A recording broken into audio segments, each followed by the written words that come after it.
screen for you and you tell me what to do. Yeah. All right. Just, we don't know what the numbers are at the moment, right? If I'm not mistaken. At this moment in time, with the players we have, my formation. Mm-hmm. All right. From you talking about the formation that we should play. Mm-hmm. With Ange, we will know. He'll. I mean, if you're yeah, talking but about, I'm talking about your opinion. How would you do this? We'll go to what Ange should change in a minute. What would you do? What I would do with this is right. I'll play with 3 at the back, right? Mm-hmm. And I'll use the wingers of, I mean, we'll use our fullbacks, Dogi and Poro. Would you have them up there as wingers or basically left wing backs, right wing backs? Left wing back, right wing back, right? So they run okay. So that's right. your back line done. Yeah. All right. The midfield. So I'm back to 5. So if we are going to be, I got 4. I have to strengthen up the midfield now, right? I'll go 3.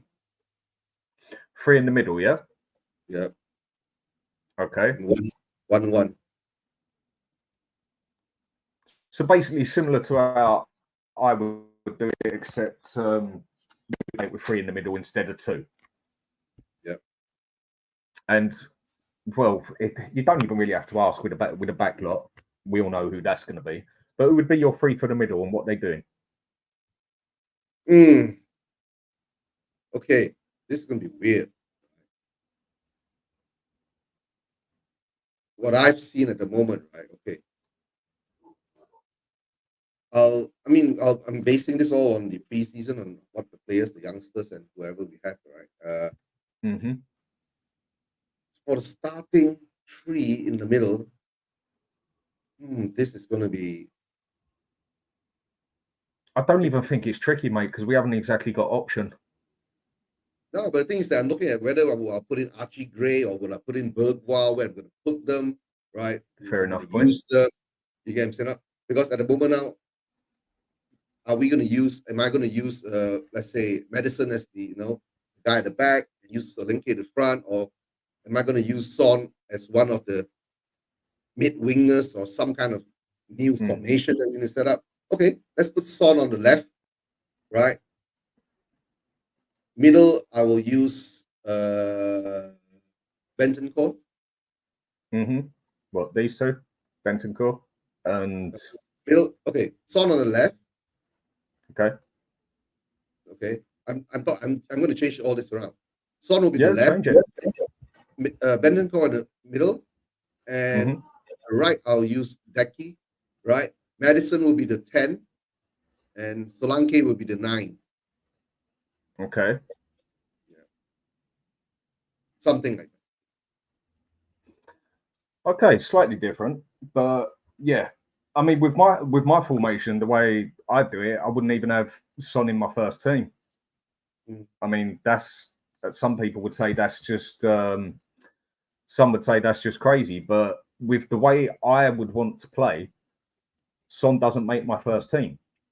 The only thing I could possibly do with Son there is maybe use him as my sort of shadow striker to just hang around the box and have a few shots. But then for me, he hasn't got the strength to do what I want him to do, like Kulusevski as being sort of like my mix of a false 9 and a target man at the same time.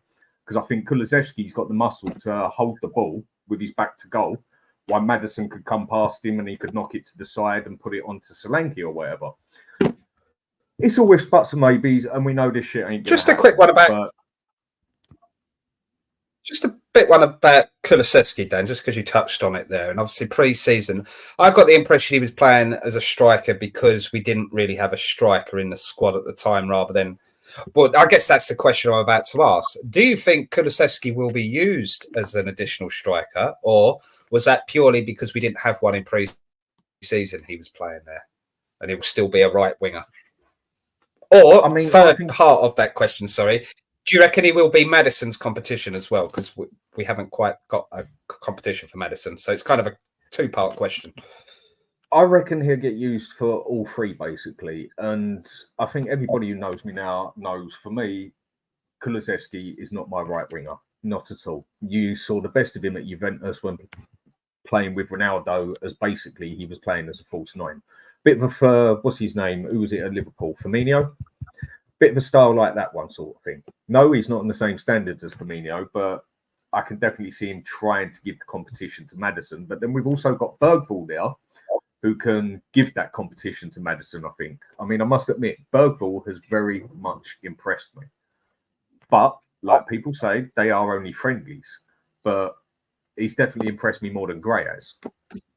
Gray doesn't look ready for the Premiership as far as I'm concerned, from what I've seen on the friendlies, whereas Bergvall does. But going back to what you said about Kulusevski, I think he's going to get used on the right and as an attacking midfielder, sort of like Maddison's role. And I think if the shit hits the fan, he'll also get put as a striker, as a third choice, basically.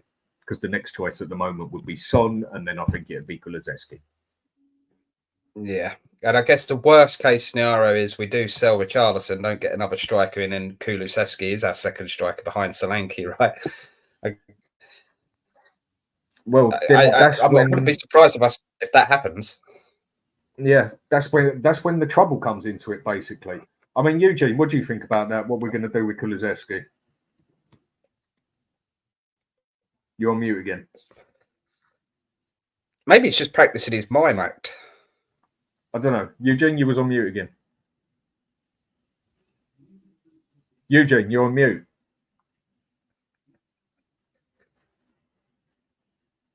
Or something like that. I don't think it's actually on mute. It's I think your microphone's just disconnected. Yeah, cool.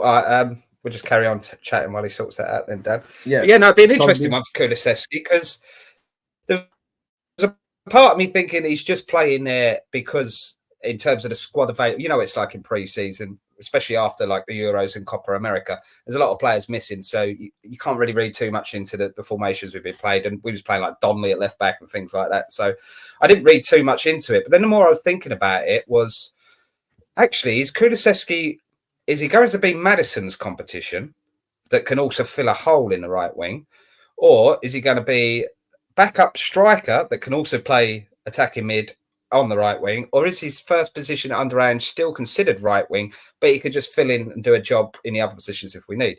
And I totally respect the fact that we've got a player in the squad that can do multiple roles. I think it's important to have players like that. The odd one or two, Dan. Yeah, you guys can hear you, Eugene. Okay, yeah, I can hear you now, mate.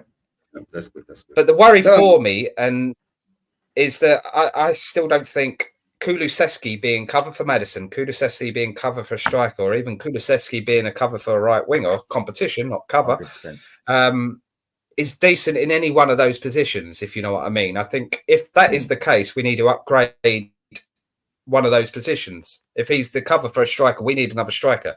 If he's the cover for Maddison, we need another competition for Maddison. If he's our second choice right winger, we need a better second choice right winger, right, to challenge Brennan Johnson. That's what I'm thinking about that, Dan. It's good to have Kulu that can play all three over a course of a season, but you want two good players in every position that's their first choice position. That's what I'd want to see. Exactly. But anyway, sorry, Eugene. We were just chatting to pass the time whilst waiting for you to get back. You guys hear me now? Yeah, we can hear you fine. I turned the mic volume down. So. Okay, guys, to tell the truth, right? We know where we are, right? Like what we have been seeing going on all this while, right? We never get the right people to play in the right positions, and we try to, get one player to play 5 positions. So at this moment in time, the only choice is that all I can see is, right, Decky will be used as a utility winger, false 9, right, striker, and whatever we can do, because we ain't going to pay the money for the people who actually want to do that, who are suited for that job. But in the preseason, okay, I'll take the Bayern games. Guys, we have to admit, right, Bayern Munich, right, they are 2 weeks behind us, and they look so much more sharper than us. And the worst part is, I don't know how to say this. I mean, is it because of the Euros and the Copa America? Our players coming back late, we have seen a very mumbled and jumbled up preseason, and we really do not know what's going on. But we do see the traits of the set piece problems, the attacking. I mean, to tell the truth, why did we sign Solanke so late when we could have gotten him even before the Euros? That's one part ended? I don't get. Yeah, before the Euros ended, and we are paying 65 million for him. Why didn't we put 65 million? Okay, I get it. Spurs don't pay that kind of wages, so we ain't gonna attract the top quality players. We have to suck it up and admit that our club doesn't pay mega wages, so we won't get quality. That's all. But at this moment in time, we've seen how we've progressed. We've not progressed. The players have been. We don't buy players for what they are used for. We buy players that we hope that they can play 3 positions in one time. You get what I'm saying? So it's confusing. Yes. All I can say is that I want to see that first match against Leicester and to see whether Ange has learned anything from last season and to see whether, guys, do you think Solanke is ready to be ready? I mean, will he be ready for the Leicester game? He's just come in a week ago, right? By the time he comes over, it'll be 2 weeks. Will he be ready to play the Ange ball the Ange wants? Right? I mean, he's a striker. Stay forward and score the bloody goals. I mean, in some aspects, he's got an easier job than a lot of people of what he actually has to do. I mean, because a striker can go missing for 85 minutes in a game, and as long as he bangs it in the back of the net when it comes up to him, that's all that really matters with a striker. He's about the only player on the team that I say is allowed to go missing for a certain amount of time, as long as he scores when it comes to it. Yeah, I understand that, Dan. And to tell the truth, right, like last season, how many times have we seen, right, Decky go down the right, he crosses the ball over, and it's with height. And we know that if you don't have Richarlison there, Stone ain't going to get the ball with his head. You get what I'm saying? Right? So maybe that will play into Solanke's strengths, right? But at this moment in time, we've been sussed out since... Oh, completely. We got sussed out since 10 games, mate. We got sussed out since 10 games. And I must admit, those friendlies have done nothing for me to prove that he's changed it. And I think Rich on the side says here perfectly, as in 65 mil, he should go straight in. If he's fit enough, yeah, Rich, but that's what I'm saying. Is he fit enough? You get what I'm saying? Is he fit enough? Only time will tell on that one. Yeah. I'd like to think he is. We all have to think he is. I mean, he hasn't had no Euros or nothing. He's had his time off and that, hasn't he? I'd assume so. I mean, like everyone else in pre-season, he's probably not going to be 100% match fit until 3-4 games into the season.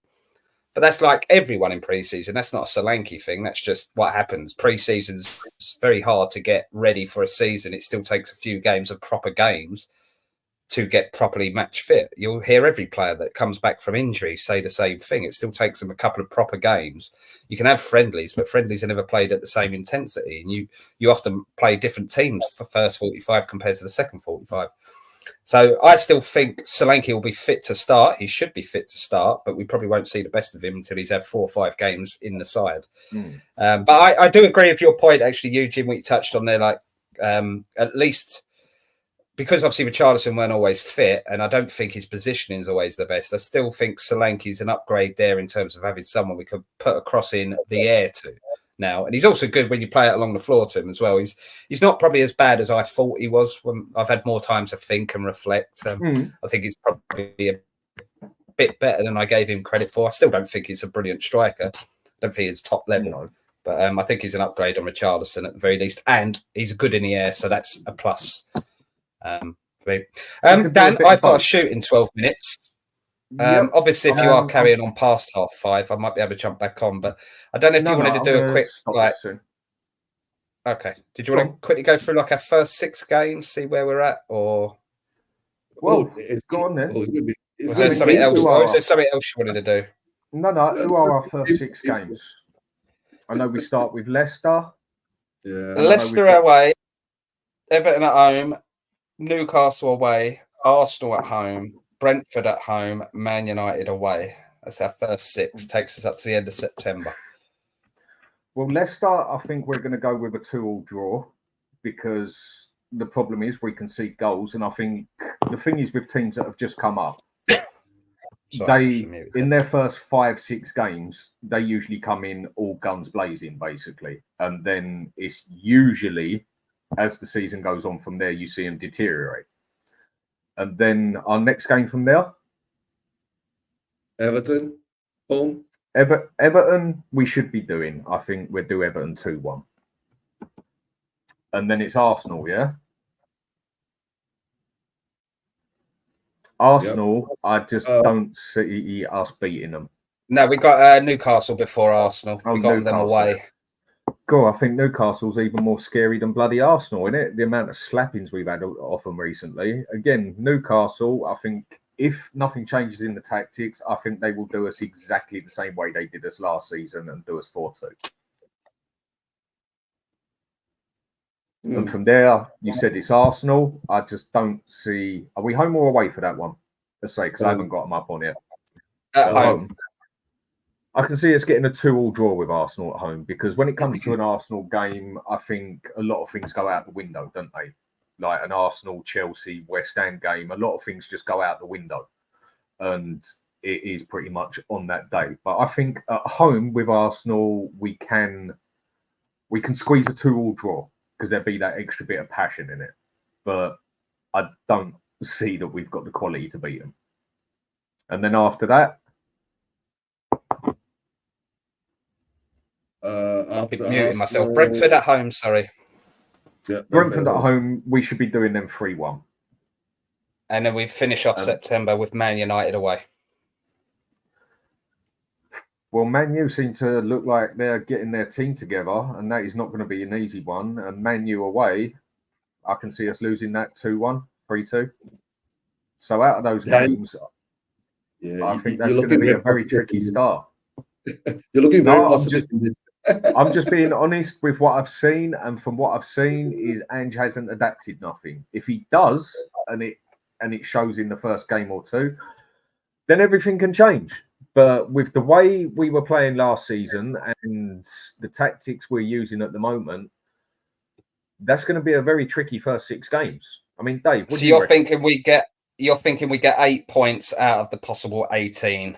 It was 2 wins, weren't it? Everton and Brentford. You think we'll draw with Leicester, draw with Arsenal, and we'll lose to Newcastle, lose to Man United. Is that right? Yeah. Yeah. Cool. I'm going to be slightly more optimistic, and I think we get 10 points, and we're undefeated after that first 6 games. But we win 2. We win 2, draw 4. Oh, that's okay. Okay, guys, I'll go. Right, Leicester will win. All right, I think Leicester. Yeah, I think we'll win that. We'll win that because they'll come at us. Yeah, no, they'll come at us, and most probably they'll fall into the trap, and we'll catch them. Right, and hopefully Solanke will score because Leicester is, a newly relegated team. That's how I see it. Okay, the game against Everton, that one I'm going to say there's going to be a shock there. I'm not going to say Everton is going to win, but we're going to draw that game. You get what I'm saying? We're going to draw that game. I think we'll win that one and draw the next 4. Yeah. That's how I've got it. Sorry, carry on. I think we're going to draw that game. You know why? Because I think most probably the home side and most probably Sean Dyche would have figured us out, and it must be a high-scoring draw. You'll end up something like 2-2 or 3-3. You get what I'm saying? All right. And when we come to Newcastle, we're going to get hammered at Newcastle. Isak is going to tear us a new one with our highlight on the wing as well, and Golden on the wing. Yeah, and guys, we're going to lose to Arsenal. Seriously, right? We are not at that level, and please don't pretend. Look at what Bayern Munich did to us. Yeah, but with that one, Eugene, and Bayern Munich were 2 weeks behind us in their preparation. Yeah. But with that one, when it comes to Arsenal, like what Angus has said here, we'll beat you easily, I reckon. You've got the capability of doing it, but whenever it comes to a London game, a London derby, you can put everything out the window, basically. Angus, because it's not hang on a going to sec, be Eugene, hang on a sec. Because with a London derby, whether it's West Ham, whether it's Chelsea, which we seem to always get screwed, or Arsenal, Fulham, Palace, a lot of form seems to go under the window. and it's on that day as such. And To me, yeah, we to can me, we can do it, but to Go tell on you, with right, what we're you were gonna saying. lose. I was saying we're gonna lose, right? But it's not gonna be an easy win for Arsenal.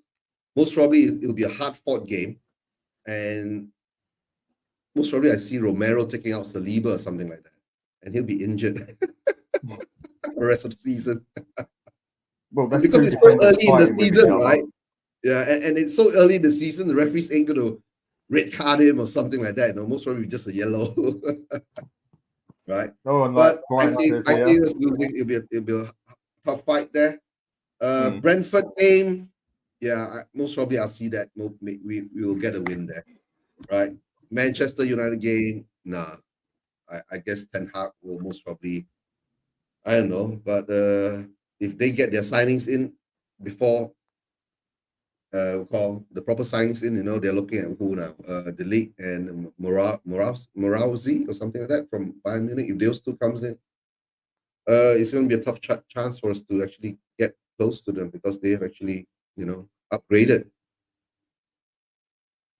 well, so So with that, yeah, it how many doesn't look points like you the have? most positive start to a season, does it?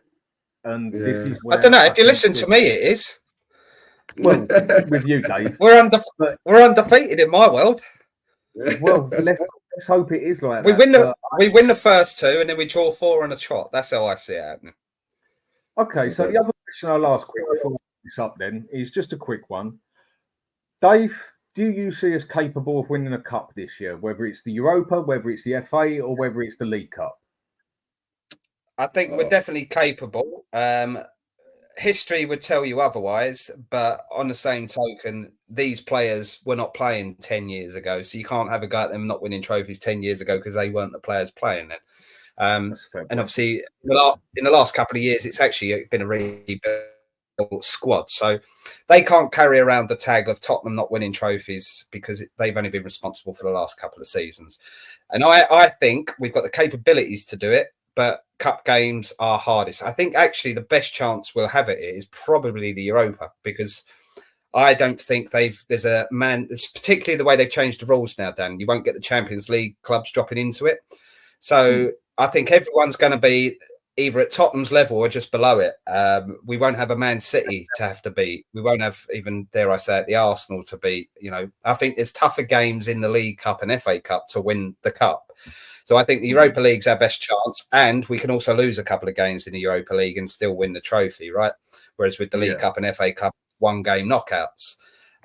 So I think, yes, we can. Our best chance is probably the Europa. And I think if we can do that and finish 5th or 6th, I think that's actually a decent season for the level of quality we've got in this squad.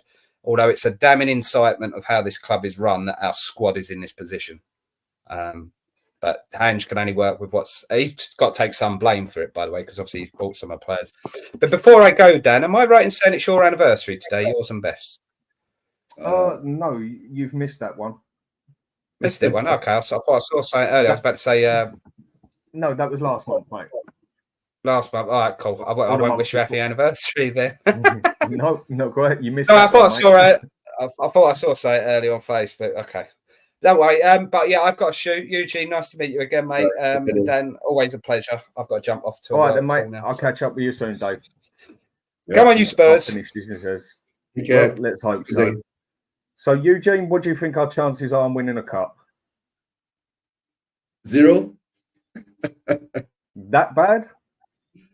Come on, guys. All right. Unless the only cup that I see that we can actually win, right, will be the Carabao Cup, right? But the Carabao Cup will bring us to Conference League. If you say the FA Cup is a bit more prestigious. We've got so many other stronger teams around us. Unless we get a perfect run all the way to the final, and do we feel like Ange will be able to do something in the final? We have not seen him do something against the English teams, right?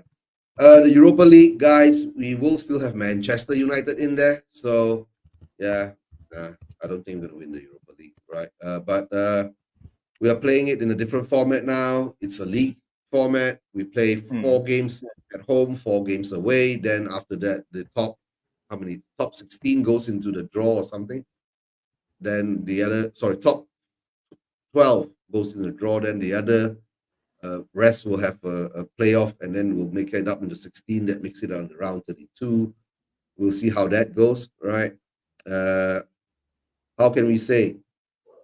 I guess what I've seen, to tell the truth, that you know, a couple of shows that you've been doing, right? Nothing has changed, right? It hasn't changed in the past 3 years that I've been doing YouTube. Apart from during Conte's reign, the players used to come in early, right? And then it dries up. We're going back to the old Levy style again, where we will have to wait until the last. I guess I don't think we've already completed our signings, right? And just says that we still need players. But we've got youngsters in. Bergwall is coming in because we've already signed him earlier. He's part to join. He's already joining the squad. Archie Gray, the 40 million pound. Project Youth, right, and all that. But let's see how it goes. Like I said, nothing much has changed in Spurs. It is what it is. All I can say is that we'll just wait and be patient, and the first game of the season will be the indicator of how far we're going to be, how far we are at this moment in our progress or project or whatever, right? You know. Okay. Well, we have another guest who, so I'm going to keep the show going for a bit, who wishes to give his opinion on this. Brian, how we doing, mate? Hey, big up, brother. Big up to you, Eugene. Big up to Dan. Big up to everyone in the chat. And I just want to say, and she knows who she is. There's a diamond that is in your chat, and she knows who she is. I haven't seen her for a while. So, Sue Smith, darling, it's always good to see you. But how always has a good opinion on you. Sue Smith, honestly, I cannot tell you my love for that woman. Ever since Tottenham Away, We Are Tottenham TV, that woman is incredible. Never met her, never spoken to her apart from in the chat. She is a absolute diamond. I love that woman. Yeah, right. She's one of the OGs, remember? She is, and that's why whenever you see me do that, you know who she's talking about. Right. So, Brian, the first thing I'll ask you then is the thing we were just talking about. What do you think our chances are of winning a cup this year? I honestly want us to go all out Europa League. I think it's honestly the easiest, or not the easiest, the most realistic one of us winning it. It's the easiest way to get into the Champions League again, if that's where we're going to go, because people are saying they think we can get top four, and if Man City get knocked down points or whatever, I cannot see top four in a million years as this squad stands right now. Not in a million years. So it's got to be right. You see, with the top four thing, I just feel if the formation was changed and everything, and you changed it, I think we've got a team that can fight for top four. But with the way he plays and whatever, not a chance. We'll concede too many. So what do you think of the other cups? Do you think we can actually do it? I want us to go for all the cups. Honestly, as people know, I'm one of those fans that want a trophy over top four any day of the week. We've now got, you got to remember, compared to last year where we seriously should have taken the cup seriously because we were only playing one game a week. There was no European football. We could have seriously made a charge for it. Well, now we've got 8 games in Europe plus the cup games. And you remember we played 3 cup games last year. We didn't even leave London. Oh, yeah. We didn't even leave London. 2 at home, 1 away. And our squad is numerically weaker, but we're in another competition. So that's not good. That's not good. Ladies and gentlemen, I give you Tottenham Hotspur. Yay. There we go. Brian, yay, we got our Tottenham back. I mean, never left. I think we've got the capability of winning a cup, and I would definitely want to see Ange go to the cups. but you're definitely right on what you're saying. I mean, squad-wise, we're limited anyway, and even more limited now. If I could actually see it how he was doing it, I would want us to just, take the league day by day as it comes, sort of thing. Because I don't see us getting higher than 7th or 6th. Anything higher than that, wow, well done. I'd want us to go all guns blazing for that Europa, because I agree with what you say. I think that Europa is one we could go for and win. And I think that is our best chance of Champions League. Correct. If you look at it, where other teams have been strengthening, our teams ahead of us didn't really need strengthening, or as much as us. They will strengthen, obviously. If I said to you and Eugene and however many you've got in the chat right now, we're potentially going into our first game of the season in 4 days, 5 days, and the only addition that is probably guaranteed to start is Dominic Solanke. Looks that way. Spurs fans, if I said that to you at the beginning of the window, and I will say, even myself, this window, I said, you know what? We've actually brought in a transfer team. The manager's seen out the season. Maybe they are going to get their opportunity. Maybe. I tried, as you know, Dan, I've taken a bit more of a back burner this summer with getting involved in all the transfer nonsense. But if someone said that we are only going to insist with Dominic Solanke, don't get me wrong, I'm a big fan of Archie Gray. Massive fan of Archie Gray. Bergvall, team of it. Yeah, they are. They're not for the right here, right now. They're not here for the right here, right now. And it is what it is again, isn't it? I think Bergvall, from what I can only go by what I see on the friendlies, for me, Gray looked all right. And then he played against a bigger team. And for me, in his last game, I think Bayern Munich absolutely destroyed him. And the reason I say destroyed is because he lost that ball excess 10 times. And then people saying to me, yeah, but he was running to get the ball back. Yeah, he shouldn't get himself in those positions in 10 games. 10 times in one game. But I do understand with Archie Gray, he is young and he's never even played top football in his life. Can I just say what, Dan? I don't know who did it. Just want to say what I don't know if it was you, Dan, that blocked Lord Rodney Trotter, or if one of your mods have. The comment he made by calling me a dipstick, it's me and him bantering it because it's Rodney Trotter from Only Fools and Horses. So he is not. He is not taking a. I appreciate whoever blocked him for thinking he's taking me. My bad. I apologise. You're seeing me and him go back and forth non-stop, talking in Rodney Trotter from Only Fools language. So that's not him having a pot on me. So he's a top man on Twitter. Oh, Lord Rodney Twitter. Lord Rodney Twitter. If he's still on here listening, I do apologise then, because I thought it was another one having a dig at you. And no.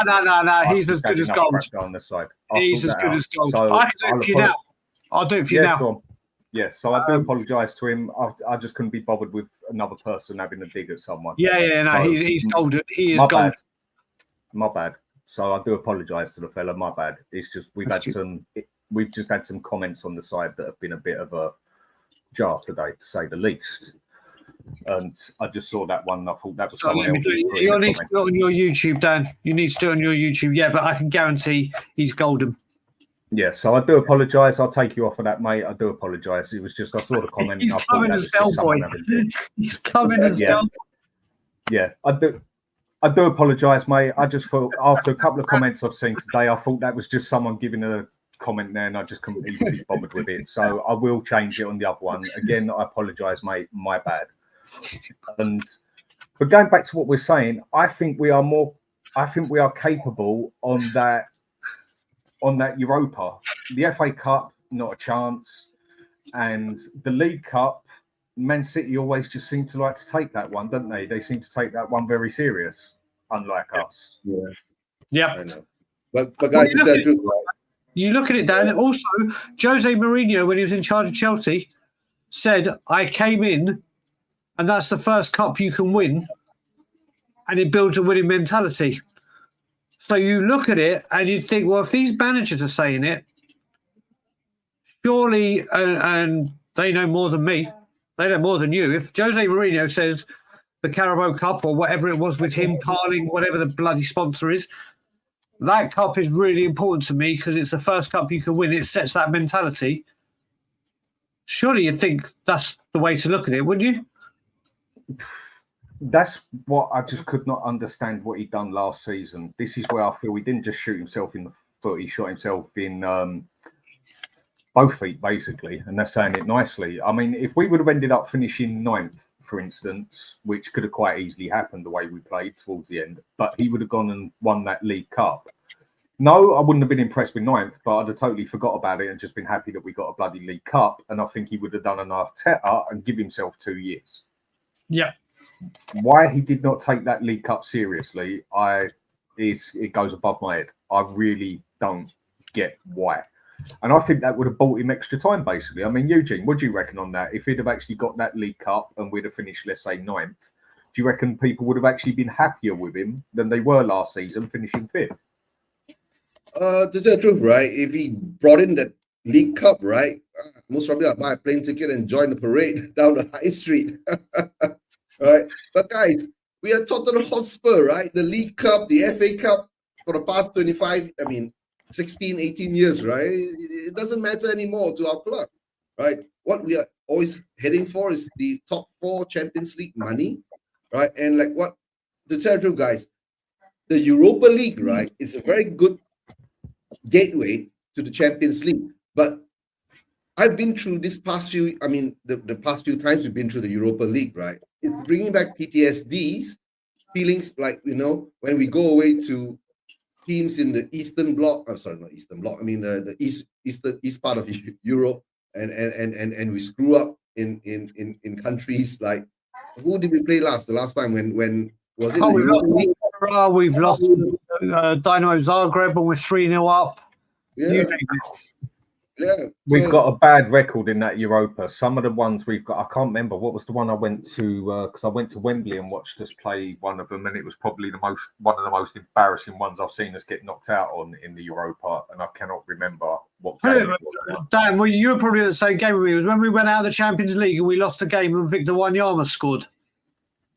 No, I'm on about the one when we were playing at Wembley and we went out, I think it was the Europa Cup, to that team that no one had ever heard of. Well, I was there when we got knocked out of the Europa League on away goals, I believe it was, and Victor Wanyama scored a goal for us. It was in one of the seasons at Wembley. So was it Wanyama? No, it might not be. Yeah, I'm sure it was. Who kept? Yeah, but okay, we've done it embarrassing teams, haven't we? Yeah, we got Daniel Coyce is saying, right, we got knocked out by Ghent. Ghent, that's the one. That's who I'm thinking of. At Wembley, when I watched that, I could not believe that we actually got knocked out on that one. Yeah, that is the one at Wembley that I went and saw. And we do have a very bad habit, especially in Europe, of going out to teams that we should not even be worried about as such. Yeah.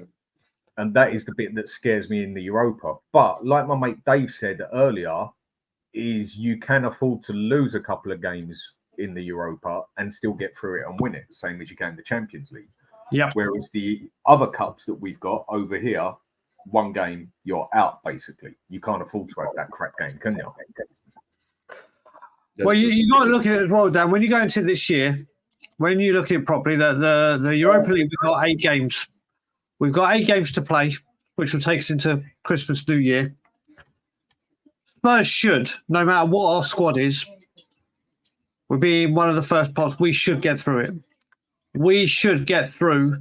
I don't know how many teams get through to the next round from the 8, but we should get through now. When that resumes, you're looking at February, March, late February, early March, or February when that resumes. The January market would have been come and gone. You'll see where you are in the league. And surely, if we're 4 or 5 points off Champions League, I can see Spurs wanting to get Champions League via that method. Totally fair. But if we're a fair few points behind it, surely I would hope Spurs would switch and go, right, do you know what, this is where we can get Champions League. Whether it be A, for trophy and what the fans want, and B, financially for what the club want. I don't know if somewhere through the season, I'm hoping, like, if we're not there or thereabouts for Champions League qualification, that they do take the Europa League seriously. Yeah. But Brian, I mean, even if we win the Europa League, right, we get to the Champions League. That should be a no-brainer for Ange and you know who, right? It's the thing. You make the fans happy with the cup. That's what I would think. Yeah, and you get your Champions League money. Yes, but you know. I mean, I do think we have the capability of doing it. It's just, does the manager have the capability of doing it? Again, it all keeps coming back to this same thing: is can he adapt? And especially in Europe, he plays this way that we played last season against a half-good European team. We will get absolutely torn a new one and literally walk off there like John Wayne. We will get injured in a bad way. Yep, you're right there. Because there is going to be some good teams in that Europa League. But one of the advantages you could say it does have now is we're not going to get throwbacks from the Champions League. But there's still going to be some very good teams in it. Hey, Manchester United is in the Europa League. Guys, don't forget. All right. Well, the good thing is no Champions League teams are dropping down. Yeah, that's what I'm saying. We ain't going to get any throwbacks from the Champions League, are we? Yeah, that's a huge thing. That's a huge thing, isn't it, Dan? Yes. I mean, because there's all it takes is, say, just example, Real Madrid, Inter Milan, Juventus, Bayern Munich, whoever has a bad Champions League, but then they come straight down to the Europa League. Yeah. Then that puts us right up shit street again, basically. Yeah, you know, there's always one group of death, and in one of those groups of death, or there will be one, and that group of death team that'll come out, you know, just by sod's law, is who will get tied up against in the knockout round if it did happen. Yeah, but this is, I mean, this new European season is that there are no more groups, right? They're going to play in the league, so there's no drop down. That's a positive for us. But the only thing is that we still have to focus, right? That who are we going to play? If I'm not mistaken, it's 36 teams in the Europa League, and then you have to play 4 games away, 4 games home in some kind of a draw.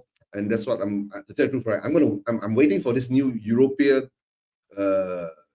Cup coming up and their draws. You know, I really don't know how they're going to draw it up, right? Who's going to be seeded? Who's going to be seeded? How they're going to mix and match the games coming up. So that's going to be a new thing for all the football fans around the world, waiting for this new format being, concocted by UEFA. Well, these are. I mean, they do change it all the time, and they do just change it to try and get more people in it to basically get more money in it, don't they? I mean, that's obviously why. More games. Yeah. Exactly. And with the Champions League one as well, we know, I think a lot of people know why they are messing about with that Champions League so much at the moment, because they're so scared of that big European League taking over everything, aren't they? The Super League. Yeah. And that's why they're messing about with the Champions League so much, to try and keep the money up in it. That's what I reckon anyway. I mean, what do you think on that? Say the question again. Sorry, Dan. I just responded to something on my WhatsApp. My WhatsApp is going nuts at the moment. Sorry, say it again, Dan.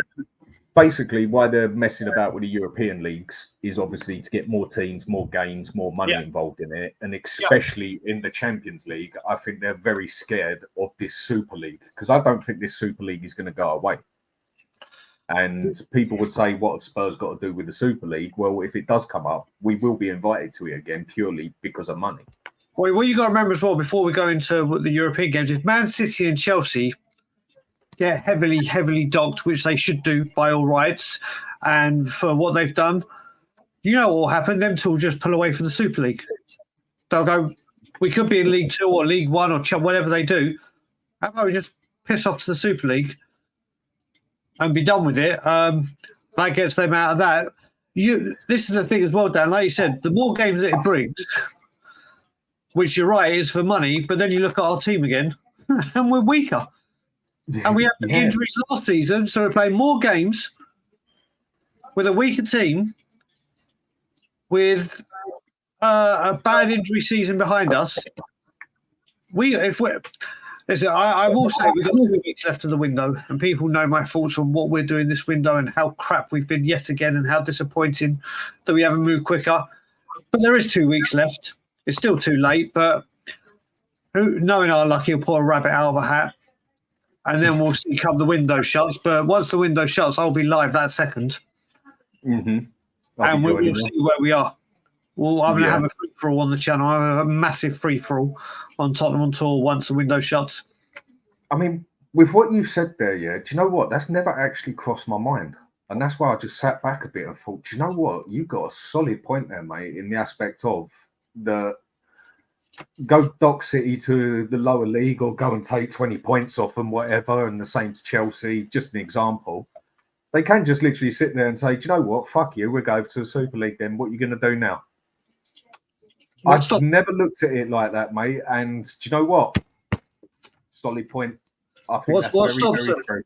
If Man City and Chelsea threaten to take all their money out and they then say to Real, Barca, Juve, you know what, that Super League you wanted, you're stripped for cash, we're being stripped for parts, we're on board. Not saying that it will happen, but you could easily see Man City and their local team threatening it, can't you? Oh, without a doubt. I mean, I've never ever looked at it in that from that perspective as such. And do you know what? To me, that just hits the nail on the head. Like, all right, then, you little Premier League pricks, you want to knock us out? Okay, we'll go out and we will take about 5 other teams with us, and then you haven't got a league to live in. I never actually looked at it like that. I mean, because Spurs don't even deserve to be looked at for a Super League. Never in a million years. But we will get into that purely for the money side, because we are that big on the income on the money, which is it's always about the money. It is. Exactly. Yeah. It is what it is. But mate, that's wow, you got me thinking there, mate. That's actually that's a really bad point. But it's a good point you've made, but that's really bad. I must admit, I'm a bit stepped back here just thinking about that one, thinking, shit, they could easily do that. It's always been festered away. Like you were just saying about how it's linking to the Super League, all these extra games going that way. Well, there's another angle that you can hit the Super League. It's coming. I do think sooner or later it is going to come, because there's just going to be too much money orientated. Then but that is the truth, right? The whole of Europe, right, is actually seeing the Premier League now as a Super League as itself. You get what I'm saying? The rest of Europe looks on it as a threat, basically, because there is no money in any other league now except the Premiership. The Premiership, our mid-table teams bring up the same money as the top teams in basically every league, bar Munich, bar PSG, Real Madrid, and Barcelona, and maybe Atletico. Out of those Barcelona doesn't have money nowadays. Then Barcelona can't even spend the money nowadays like they used to. I know, but they still have. They're over $1 billion in debt, and they still have money coming in. They still have money coming in, and they still have more money brought into them than bloody Brighton do. But what I'm saying is, the Premier League is a threat to every other league out there now, isn't it? Basically, that's what I'm saying. The Premier League is the Super League, right? You've got teams like last season you were seeing even Bournemouth spending more money than most of the top leagues, top teams in the other leagues. Yes. The Italian league has been badly hit, right? That's why we only could sell Emerson Royale for like £15 million AC Milan. At least he's gone. He's gone. Yeah. So what I'll go off onto this one, seeing as we got about 5 minutes left, because I'm starting to get a tap on my door. This transfer window so far, I mean, I know what the answers are going to come through, but I'm still going to ask. Brian, transfer window so far, what has gone right? What has gone wrong? It may even be a stupid question on its own, but so what has gone well? And I will praise the club. I will praise the board. I will say, well done, Levy, for this. Players out the door. Finally, getting them out the door and clearing the wage bill, so we can now go and offer the wages for the players that can make a huge difference. But you've done very well there. But you've made your team numerically weaker. You've positions that already needed filling and replacing the deadwood or the players, you've gone and let them go. But I get told that other clubs have to wait to find their replacements. Yeah, we ship out the replacements before we get the players in. Outgoing's magnificent. incomings need to do so much better. So much better. I could see this coming, but I didn't want to believe it was coming this year. And it's why I've been quiet this summer for multiple reasons. But I was like, let me just let this one play out. Don't fall for every single story. Don't jump on the bandwagon and think everything is legit. And I've done that. But here we are. The football season kicks off in 2 days. Manchester United kick off in a few hours. In about 51 hours, the Premier League season begins. And we have a Timo Werner. So basically, we've got a striker in that thrives on crosses, and we've got 4 wingers that can't cross a football. Yeah. We got 2 players that can maybe do it, and that's Maddison, and we know Porro can. We've got a midfield that has been more open than a porn star's legs in friendlies. Yep. And need to protect. The one good thing we have got is a great back 4, but that would be great if they're not under constant pressure and the midfield's there to support them. So, same old. But outgoings, I will say, they've done well. Apart from, like Destiny's just said, the delay. I mean, the saga. If someone had told me it was going to take over a month to get rid of Emerson. And all that was meant to be over about £1 million. Yeah, by the end of it. That 3 weeks, from what I've read on and heard on the Italian side of it, that was literally Spurs and Levy dragging on £1 million. Okay, £1 million would sort our lives out. No 2 ways about it. But I've never heard that before. I couldn't see it. I mean, but you look at it, Pierre-Emile Højbjerg, off you go, bang like that. yeah, If we had to say one stays and one goes, which one? I'm keeping Højbjerg every single time, and that influence he has off the pitch, whatever. But he goes bang. we didn't even sell Højbjerg. He went on loan, wasn't it? Yes, loan with an obligation. He will be a part. But literally, that deal, and I think Højbjerg was a better player for Spurs, a bigger player name-wise, to get done like a piece of piss. Emerson Royale, a month. Yeah, and 3 weeks of that was meant to be, again, just from what I've read, we can only go by the papers, and that was that we were stretching them over for an extra £1 million, basically, to get to that 15 million, one way or another. And again, we go back to it. We won't go deep into that one, but that's just got Levy written all over it, hands down. And I think everybody knows that. And that's why no one likes dealing with us. I mean, we were so desperate to get rid of him and that. And we even paid other players to leave. Do you know what? Fuck it. Abby. Just Abby. But to stretch that out over so long, all because we've now got what? Spencer's back up now.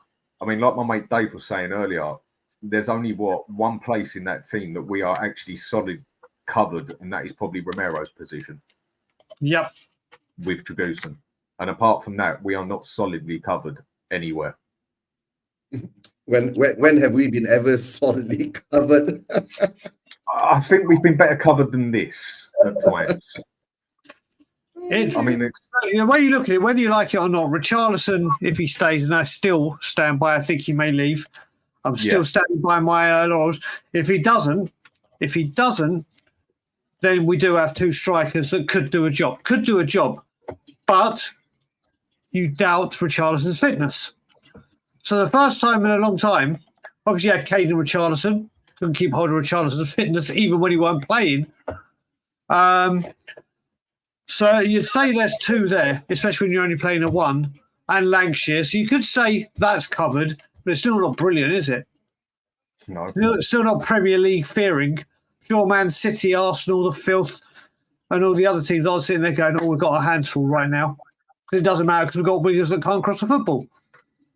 No, the only ones who can genuinely cross that ball is Maddison and Porro. I can't think of another player in that team we've got who could do a genuinely regular good cross. I mean, because Johnson can't cross for shit. Son can't do it. Timo Werner, we don't even have to bring that into it. Kulusevski can, but from where we play him on the right-hand side to go onto his left foot, he don't get a chance to do it. Play him on the left-hand side, you might actually see more crosses out of him. But like I've said to everyone, he's an attacking midfield central false 9 anyway. We're very limited in those options of who can. Do you know what? Bollocks to it. Stick Spence on the right and Porro up on. Stick Spence as the right back and Porro up on the right wing. We might get a few crosses in there. mate. It's happy days. Happy goddamn days. Yeah, and this was meant to be the transfer window that made or broke us. Oh yeah. Make or break it. This was going to be the one where Levy changed everything, and we were going to see that they meant business. This is what I saw. And this was the transfer window, which was supposed to be well planned, right? And everything was going to come in early, and Andrew will get his players in preseason. Guys, we're Tottenham Hotspur, right? We're back to where we were before. So, yeah, this transfer window, it has not been a good transfer window so far. But who knows what might happen in 2 weeks? You know, we might hit the jackpot. I very much doubt that. So, because I'm getting a knock on my door and that, and Brian, thanks for coming on, and Eugene as well. Brother. Brian, where do we find you? Brian, that's on Tottenham on Tour. I will be going live in 30 minutes. We'll be talking about a few things, but there will be a nice little section about certain comments that have come out by Matt Law this afternoon from the man himself, apparently up top, and from Ange Postecoglou. So I might be the bass in my voice is starting to get a little bit louder on a certain subject. I'm just warming it up, like when you see in the opera when those women, the opera singers are going la la la la la la la. I'm doing my Daniel Levy version warm-ups as this window progresses, so we will be speaking about it. But yeah, Tottenham on Tour. Most importantly, follow these two above me. And thanks for having me on again, Dan. No, always a pleasure, mate. And Eugene? You can find me on Spurs Vision TV if I'm doing shows. Lately, I've been working, so not much time. And during the transfer window, usually ain't my, I don't believe until things really happen. So yeah, it is what it is. But hopefully, I'll try to put in a preview show for the Leicester game and maybe find a Leicester fan to come on and have a chat. Right? Let's see how it goes, guys. If I'm up for it, not too tired from work. But guys, thanks for having me on. Dan, don't forget, guys, subscribe to Tottenham on Tour. Get them to their 10K as quick as possible. And of course, to Dan, right, the Hotspur Hood. Get him to 4K, right, guys? Okay, well, I'm on my way to 4K. I've got 3,300 for that. So thank you to everyone for the subscribers. I don't ask very often, but just give us a quick like and subscribe. It's much appreciated. And it's been same Spurs, different day. Nothing has fucking changed. Anyway, everyone, have a good day. And Brian, go over to Brian's show and watch what he's got to do, because I think this one's going to be very interesting. So I will be there to watch. And Brian, if you wish to finish this. Yeah, I don't have my blurred screen anymore, so I can do my proper warm-ups for it, get the fingers ready, and as always, Levy out. See you later, everyone. I'ma